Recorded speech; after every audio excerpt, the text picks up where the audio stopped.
Bien-aimés dans le Seigneur, soyez bénis. Je vous salue, shalom, dans le nom de Jésus-Christ. C'est une joie de nous retrouver encore ce dimanche pour partager la pensée de Dieu et connaître quelle est sa volonté parfaite par rapport à notre existence. Ce dimanche, c'est une grâce pour moi, un honneur, un privilège, moi qui suis l'esclave du Seigneur, d'entrer dans vos maisons et de vous donner la pensée de Dieu. Vous savez, la Bible dit qu'il est bon pour les frères, qu'il est bon et agréable pour les frères d'être unis dans le Seigneur. Ce message que nous vous lançons souvent de loin, à travers la caméra, nous permet d'entrer dans vos vies, de transformer votre existence et de vivre une autre grâce avec le Seigneur. Et pour cela, nous disons, soyez bénis. Mon message de ce matin est tiré du livre de 1 Roi, au chapitre 18. Nous allons le lire avec le temps. En introduction, je dirais d'abord ceci. En tout temps et en toutes circonstances, Dieu a toujours cherché à créer une alliance avec l'homme.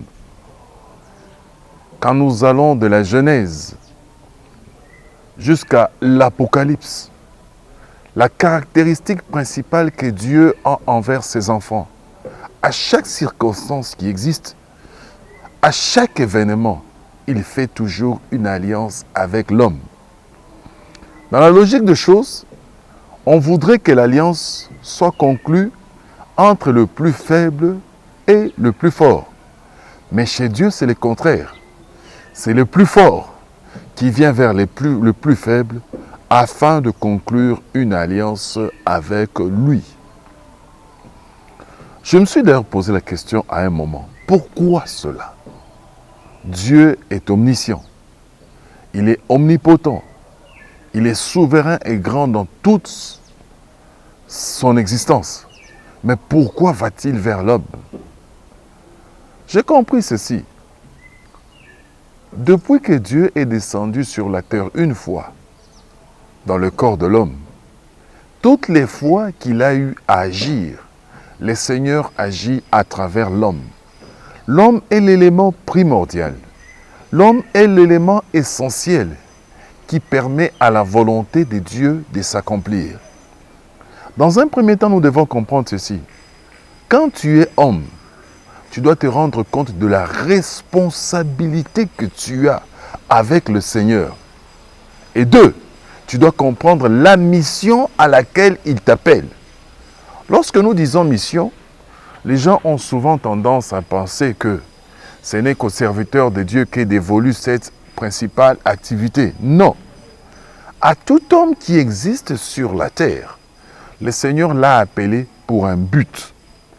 L'a appelé pour un objectif, afin qu'il accomplisse une mission avec lui sur cette terre. Je me pose la question, et pose-toi aussi cette question. Quelle est la mission pour laquelle le Seigneur m'a appelé sur la terre? Bien-aimé, toujours en introduction, je te dis ceci. Comprendre ce pourquoi Dieu t'a appelé est vraiment essentiel. Le comprendre tôt, c'est mauvais. Le comprendre en retard, c'est mauvais. Mais il faut le comprendre au temps convenable. Là, tu sauras bien évoluer avec le Seigneur. Élie était un homme sur qui Dieu avait jeté son élection afin d'accomplir une mission. Nous devons comprendre ceci.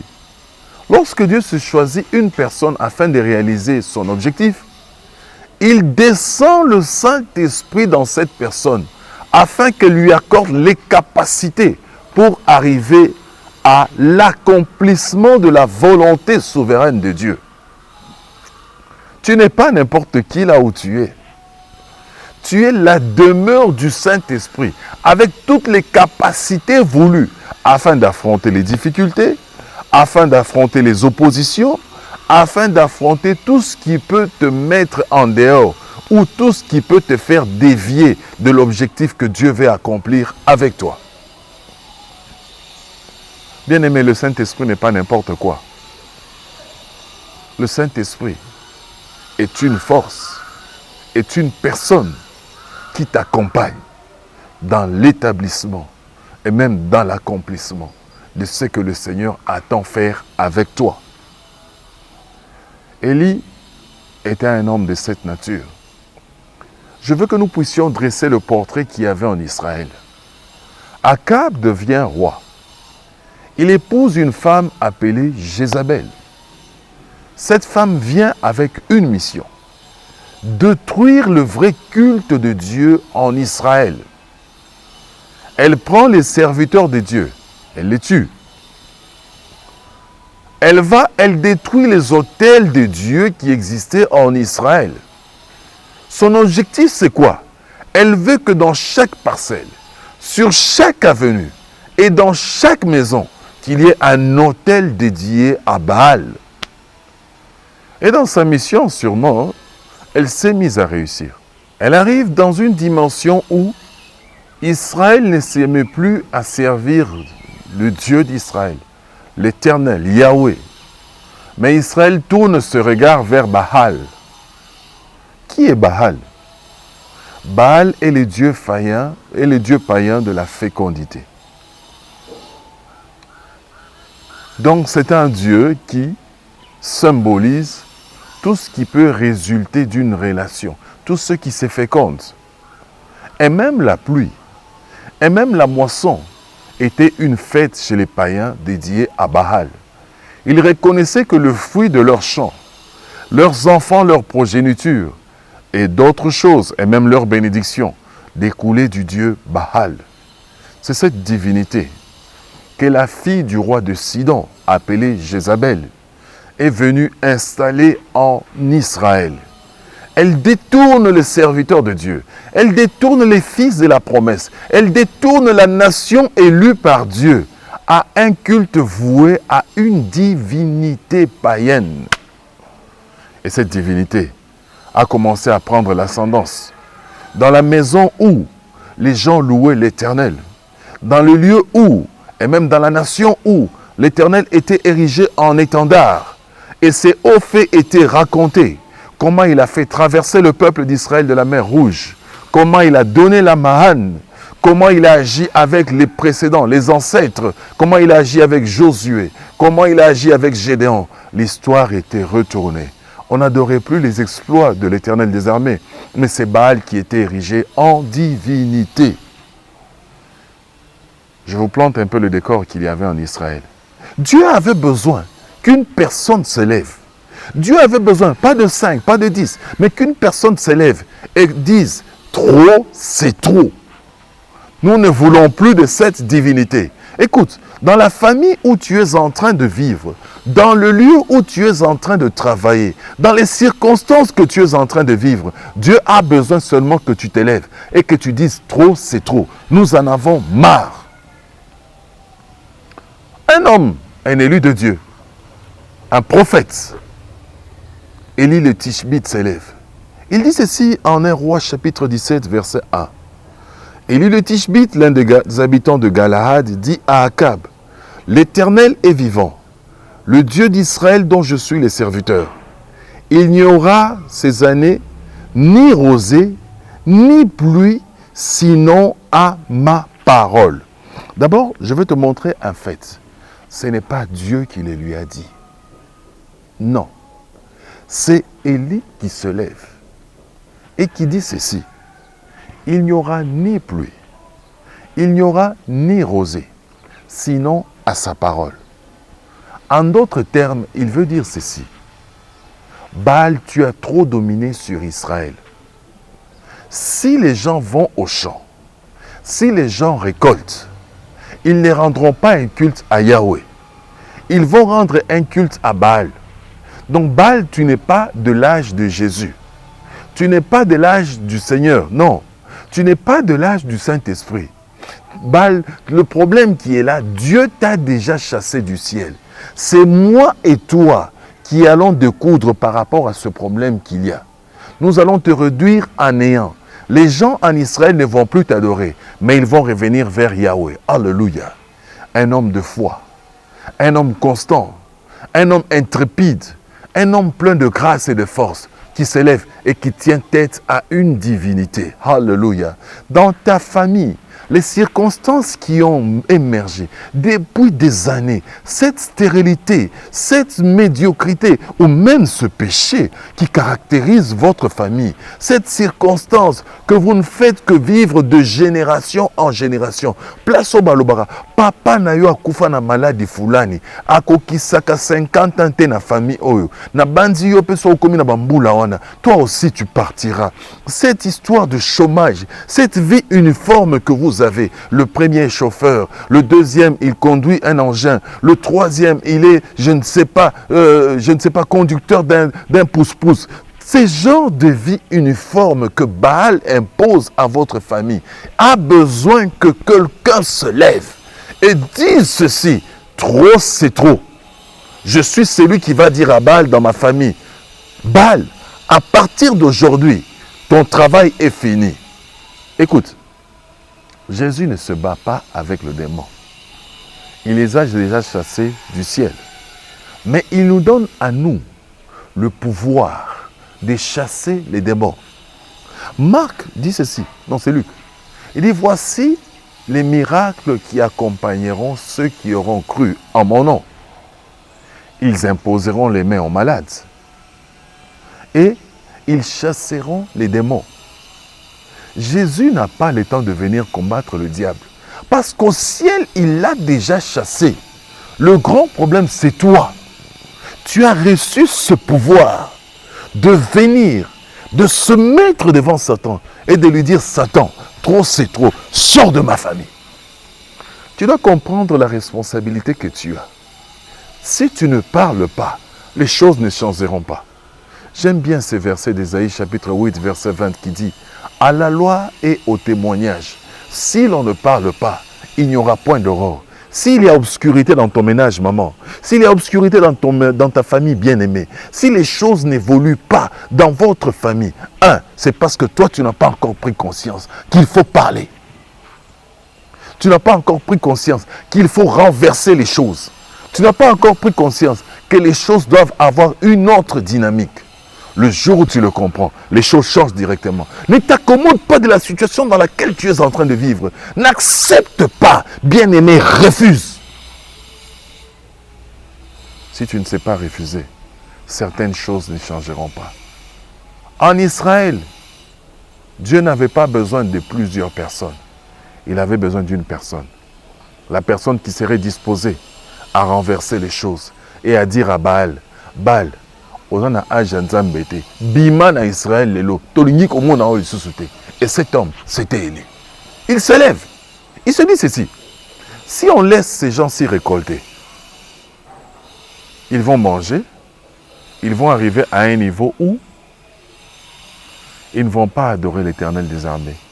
Ils vont rendre gloire à Baal en disant que comme tu es le Dieu de la fertilité, si nous mangeons aujourd'hui, c'est parce que tu as laissé tomber la pluie. Élie a attaqué Baal dans son domaine le plus fort, qui était la fécondité manifestée à travers la pluie. Il dit: à ma parole, alléluia, non, nous avons un pouvoir, nous les chrétiens. Notre parole est un feu. Ce que nous confessons a de l'impact sur notre vie. Ce que nous déclarons influence notre vie. Qu'est-ce que tu déclares quand tu es seul? Confinement, tolembi. Ne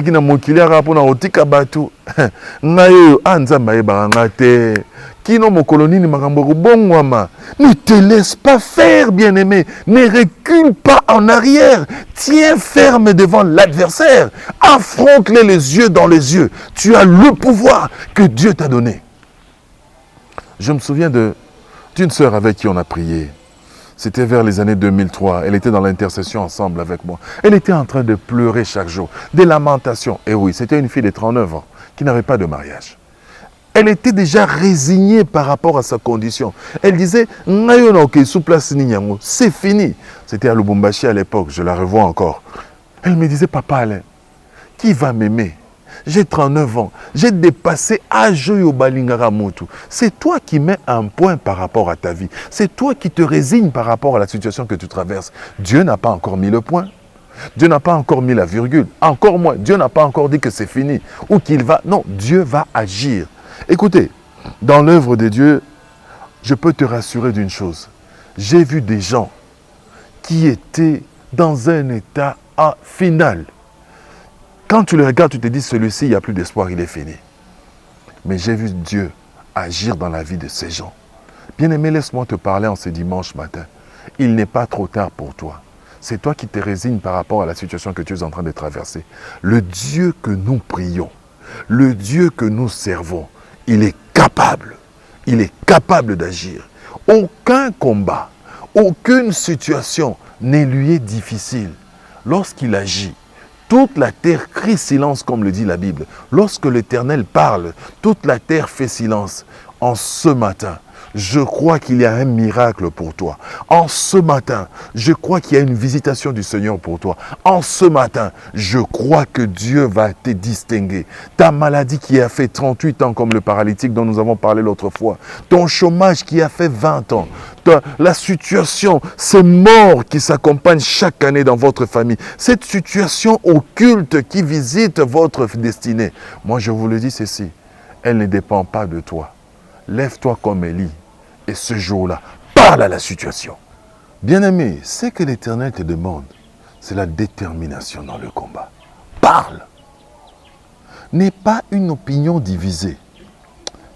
Nzamba lobaki a salaka, ba beninga kotoyo, ba lobi, na telema na butu na sala prière songolo, na benga nzambe mpakala, na kende kofukela mela devant mututel. Non.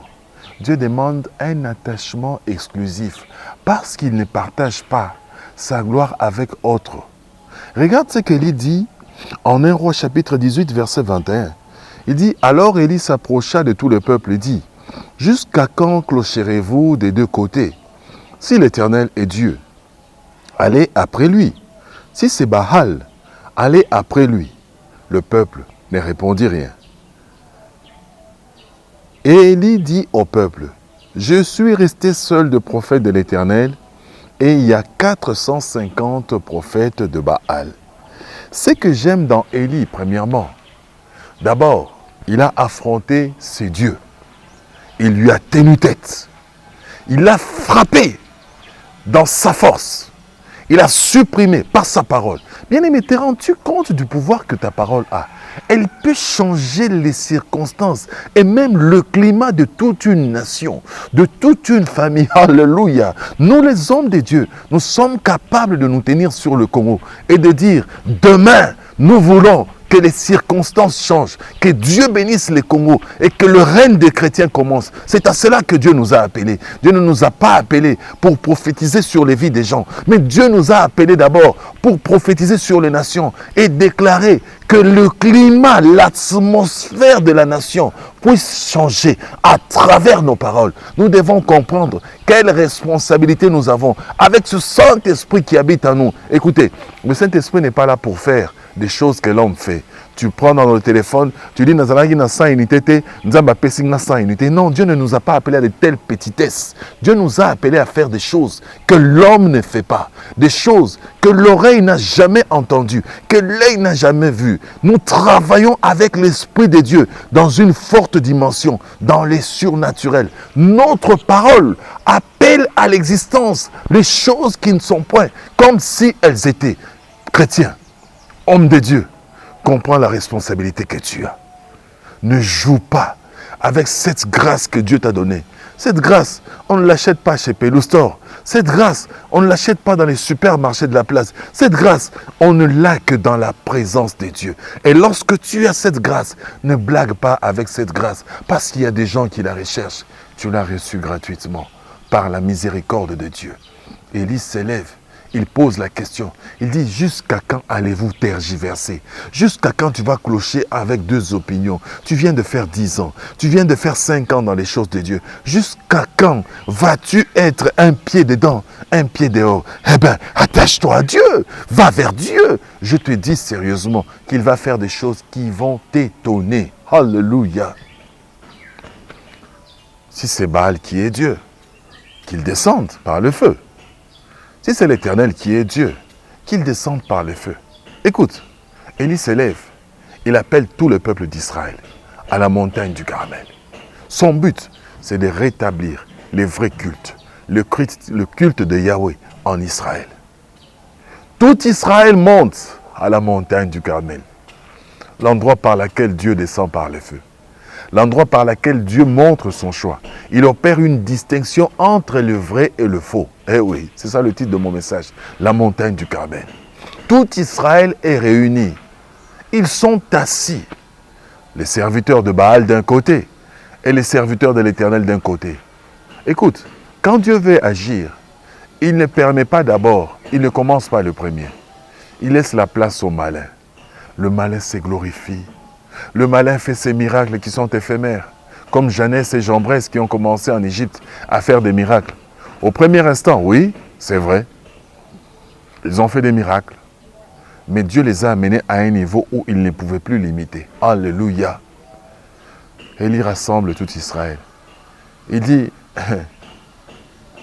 faisons un sacrifice à Dieu. Amenez-moi un taureau et donnez-leur un taureau. Le Dieu qui descendra par le feu, c'est le Dieu que nous allons reconnaître comme étant le seul vrai Dieu en Israël. Les serviteurs de Baal s'amènent. Ils égorgent le taureau. Ils construisent un autel. Et ils se mettent à invoquer leur Dieu. Ils commencent depuis le matin, en train d'invoquer leur divinité. Dans ta vie, le premier à faire des miracles ne s'appelle pas Dieu. Il s'appelle Satan. Il viendra. Il va bloquer. Il va t'oppresser. Jusqu'à arriver à un niveau où tu vas te dire, l'Éternel n'existe pas. Makambo balobareza lukuta. Nzamba salakate. Dans le fond, Nzamba yebarangate. Depuis na banda. Depuis na kendaka. Ça c'est Baal qui est en train d'agir du matin au soir. En train de sauter.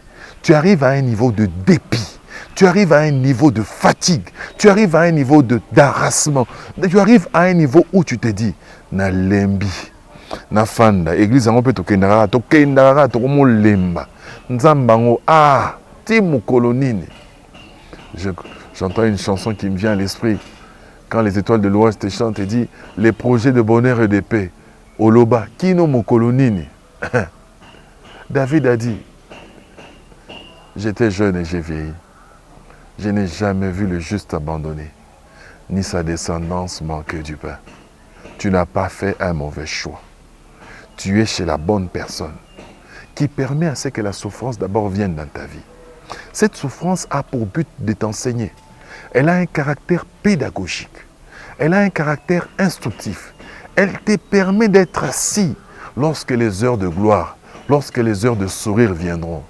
Ne néglige pas les temps difficiles par lesquels tu es en train de passer. Ils te donneront l'intelligence, dans les temps agréables et convenables, de mieux gérer la gloire qui est en train de venir.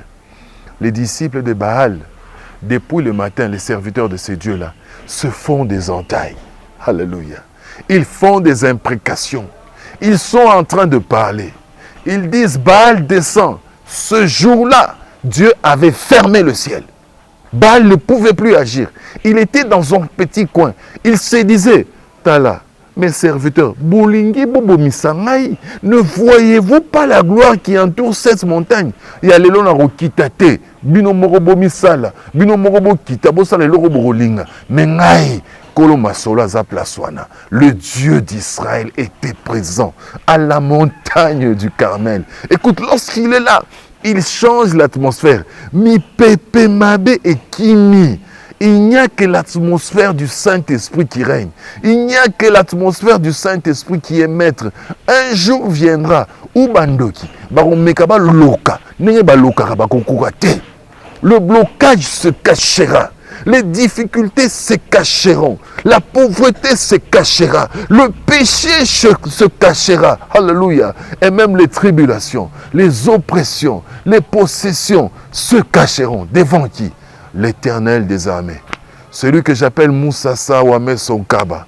kalala kamavita, mpanda jila, haleluya, leza wabingelengele, leza wabiyukeno, wanyele wabutonge, wameso walubimbi, le Dieu véritable, le Dieu puissant, celui qui, quand il descend, sa présence impose devant les démons. Les démons rentrent, ils n'ont rien à faire. Pourquoi? Parce que l'Éternel des armées, il est présent. Les prophètes de Baal, Rézo et Katanaki, Baal ne pouvaient plus venir. Ils se sont même blessés. Alléluia. Et oui, ils offriront leurs enfants ce jour-là. Ils offriront tout ce qu'ils ont de plus suprême, leur existence, leur vie. Ils diront les lots, car à tous zoyer. Mais ce jour-là, Satan ne va plus leur donner la puissance par laquelle ils agissent. Pourquoi? Parce que Dieu s'imposera dans ta vie. Dieu sera là. Et en un jour, il va te faire oublier tout ce que tu as subi. Du matin au soir, en train d'invoquer. Du matin au soir, en train d'appeler leur divinité. Du matin au soir, en train de dire Baal descend. Alléluia. Hein? Dieu leur a laissé suffisamment de temps, comme il leur laisse suffisamment de temps dans ta vie. Mais le soir, Élie s'est levé à l'heure de l'offrande céréalière. Cette prière, je l'aime, et c'est par là où nous allons chuter. C'est en 1 Roi, chapitre 18. Il s'élève, c'est vers le verset 37. Nous commençons 36. Au moment de la présentation de l'offrande, Élie le prophète s'avança et dit, « Éternel Dieu d'Abraham, d'Isaac et d'Israël, que l'on sache aujourd'hui que tu es Dieu en Israël, que je suis ton serviteur et que j'ai fait toutes ces choses par ta parole. Réponds-moi, Éternel. Réponds-moi afin que ce peuple reconnaisse que c'est toi, Éternel, qui es Dieu, et que c'est toi qui ramènes leur cœur. » Et le feu de l'Éternel tomba, et consumant l'holocauste, les bois, les pierres et la terre. Il absorba l'eau qui était dans les fossés. Là où des gens ont passé toute une journée à te conseiller, là où ils ont passé des années à venir t'amener leurs orientations, leurs conseils et leurs consolations, Dieu viendra en une minute faire effacer tout cela. J'aime la prière d'Élie. Elle n'est pas tellement longue. Il dit que l'on sache que tu es Dieu.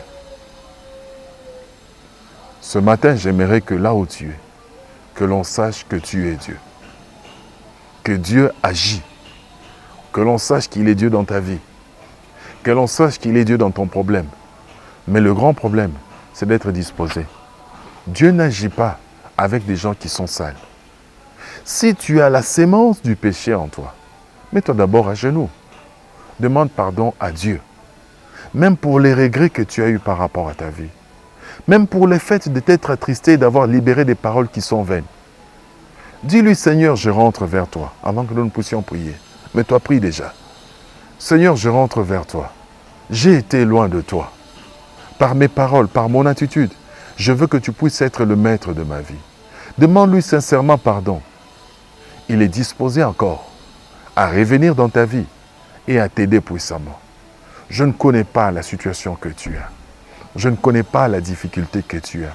Mais je sais une chose, que ce qui a duré pendant des années, comme cela a été le cas en Israël, rien qu'une parole peut le changer.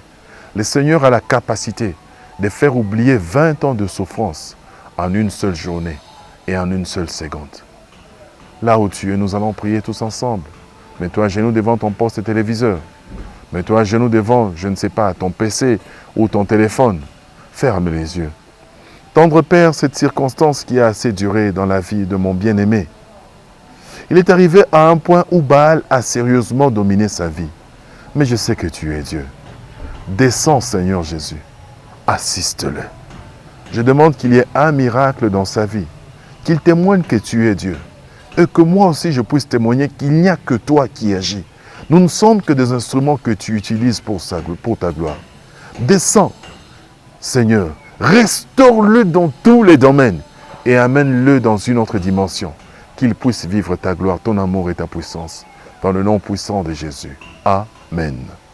Bien-aimés, c'est votre esclave, le serviteur de Dieu, Allah Lumuna. Mon numéro de téléphone, c'est le 081 331 47 07. Nous sommes là. Si tu sens que tu as un problème, tu as des difficultés, viens, nous allons essayer de partager cela avec toi. Et nous allons invoquer Dieu et voir de quelle manière Dieu peut réagir. En ce dimanche, une seule parole. Sois béni. Que Dieu t'assiste. Ne te fatigue pas. Vous savez, je vais libérer une déclaration qui est prophétique. Le Seigneur est en train de restaurer les choses au Congo. Nous sommes en train d'aller dans une dimension où les serviteurs de Dieu et même Jésus-Christ prendra la place dans ce pays. Ceux qui le comprendront vont régner avec lui. Dans tous les domaines, Dieu va visiter ce pays. Dans le domaine de la politique, dans le domaine du sacerdoce, dans tous les différents domaines, le Seigneur est en train de s'établir et d'installer ses enfants. Il y a une opération qui est faite de manière à ce que ceux qui étaient en bas se mettent à monter. Dans ce mouvement qui est en train de s'accomplir, bien-aimé, je pense que moi et toi, nous allons monter. Afin que dans ce process, nous puissions être le bras de l'Éternel par lequel Dieu agira afin de bénir ce Congo. Que Dieu assiste ce pays. Que Dieu bénisse ce Congo. Que ce processus arrive jusqu'à accomplissement. Et nous le croyons qu'il en sera ainsi. Et que tu feras partie de ceux que Dieu se choisira pour dominer sur ce pays. Que cette parole soit oui et amen dans ta vie. Au nom de Jésus. Amen.